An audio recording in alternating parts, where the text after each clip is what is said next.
अच्छी खबर आ रही है, संकट टल गया है। हॉर्मुज से निकलने लगे हैं जहाज। देश के लिए आई है गुड न्यूज। 15 जहाज आ रहे हैं भारत। अब ना गैस की कमी होगी, ना किसानों के लिए कोई आफत रहेगी। तो क्या क्या इन जहाजों में आ रहा है, जानिए। नमस्कार, मैं हूं आपके साथ ममता तिवारी और आप देख रहे हैं न्यूज 18 का डिजिटल प्लेटफॉर्म।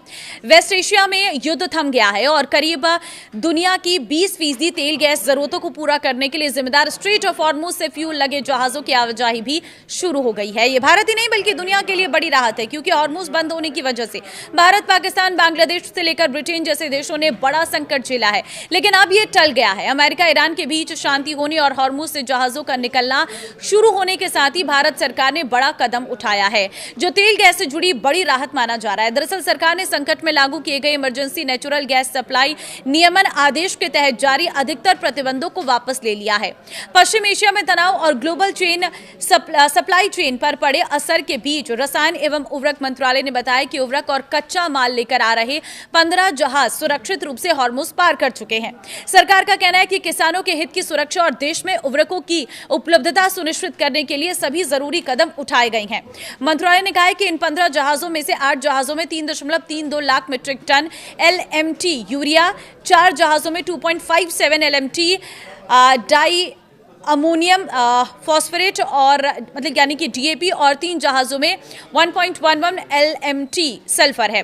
ये सभी भारत आ रहे हैं। मंत्रालय ने यह भी बताया कि 5 और जहाजों के भारत के लिए रवाना होने का कार्यक्रम है। रसायन और उर्वरक मंत्री जगत प्रकाश नड्डा ने कहा है कि पश्चिम एशिया में चल रहे संघर्ष ने ग्लोबल सप्लाई चेन को बुरी तरह से प्रभावित किया, जिससे उर्वरक की बढ़ती कीमतें और उसकी शिपमेंट में भी लगने वाला जो वक्त है वो बढ़ गया था। उन्होंने बताया है कि विदेशों में मौजूद भारतीय मिशनों ने उर्वरक विभाग को संभावित ग्लोबल उत्पादकों और सप्लायर्स से संपर्क करने में सक्रिय रूप से मदद की है। जेपी नड्डा ने कहा है कि उर्वरक विभाग राज्य सरकार के साथ लगातार तालमेल बिठा रहे हैं, जिससे क्षेत्रीय स्तर पर उपलब्धता और पारदर्शी वितरण सुनिश्चित किया जा सके। उन्होंने यह भी कहा है कि प्रधानमंत्री नरेंद्र मोदी के नेतृत्व में सरकार ने सुनिश्चित किया है कि किसानों के हितों को पूरी तरह से उनकी रक्षा हो। मंत्रालय ने यह भी बताया है कि फर्टिलाइजर प्लांट को होने वाले नेचुरल गैस की सप्लाई, जो कुछ वक्त के लिए करीब 65% तय की गई थी, घट गई थी, अब पूरी तरह से 100% बहाल हो गई है।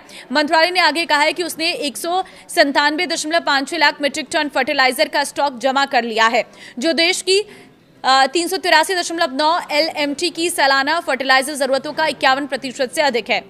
उसने बताया कि फर्टिलाइजर के इंपोर्ट और घरेलू उत्पादन में की गई कोशिशों से देश भर में फर्टिलाइजर की पर्याप्त उपलब्धता सुनिश्चित हुई है। दुनिया की तेल जरूरतों को पूरा करने के लिए स्ट्रेटेजिक रूप से महत्वपूर्ण स्ट्रेट ऑफ हॉर्मुज पर जहाजों की आवाजाही का सिलसिला सुचारू होने के बाद ये प्रतिबंध करीब 4 महीने के बाद हटाए गए हैं। तो US ईरान वॉर की शुरुआत होने के बाद स्ट्रेट ऑफ हॉर्मुज बंद होने पर बीते 9 मार्च को घरेलू मार्केट में गैस तेल की किल्लत से निपटने के लिए सरकार ने आवश्यक वस्तु अधिनियम के तहत जरूरी इमरजेंसी प्रतिबंध लागू किए थे। वहीं भारत अपनी तेल गैस जरूरतों का अधिकतर हिस्सा आयात करता है और उसका एक बड़ा हिस्सा स्ट्रेट ऑफ हॉर्मुज से आता है। तो युद्ध के दौरान इसके बंद होने से दोनों ही जरूरती ईंधन की कमी देखने को मिली थी।